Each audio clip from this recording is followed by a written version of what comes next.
ఎలా ఉన్నారు ఫ్రెండ్స్? నేనండి, మన గోదావరి అండి. మొన్న అహ్మదాబాద్ వెళ్ళాను అన్నాను కదా ఫ్రెండ్స్.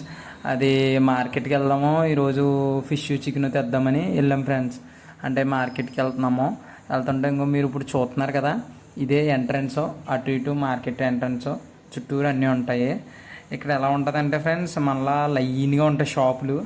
అంటే అటు ఇటు, అటేమో ఇటేమో ఫిష్ అమ్ముతారు, అటు చికెన్ అమ్ముతారు, కూరగాయలు మొత్తం అన్నీ. ఏమన్నా వేస్ట్ బట్టలు ఉంటాయి కదా, వేస్ట్ బట్టలు మొత్తం అన్నీ అమ్ముతారు. ఇంక ఇప్పుడు మీరు చూస్తున్నారు కదా, ఇదే ఫిష్ మార్కెట్. ఫ్రాన్స్ కనబడుతున్నాయి కదా ఫ్రెండ్స్, అదే మన సైడ్ 250 ఉంటాయి. ఇక్కడేమో 700 అంట కేజీ. మరీ ఎక్కువ. బొచ్చు చేప కనబడుతుంది కదా, బాగుంటుంది ఇక్కడ బొచ్చు. ఇంకో ఇది చికెన్ షాపు. చికెన్ మన సైడ్లా కొట్టరు, వేరేలా కొడతారు. ఇక్కడ అంతా వేరేలా ఉంటుంది. పల్లీలు కనబడుతున్నాయి కదా, అదే మన నాన్ వేసిన సవక సవక. ఇక్కడ కేజీ 100 రూపాయలు అంట. మనోడిది మహారాష్ట్ర అంట. అక్కడి నుంచి ఇక్కడ తెచ్చి అమ్ముతున్నాడు గుజరాత్లో. బాగుంది. నెక్స్ట్ వీడియోలో కలుద్దాం ఫ్రెండ్స్, ఉంటాను.